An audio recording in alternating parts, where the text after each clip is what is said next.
You are looking at Julian's pronunciation guide, where we look at how to pronounce better some of the most mispronounced words in the world, like this other curious word. But how do you say what you're looking for today? Let's learn how to pronounce the name of the letter X in Spanish. How do you call the letter X in Spanish? It's pronounced Equis. That's how it's spelled. Equis, not equis. How to say X in Spanish?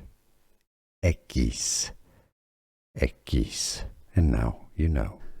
Here are more videos on how to pronounce more confusing words and names too many mispronounced. Like this video if you found it useful. I appreciate your support. I'll see you soon and thanks for watching.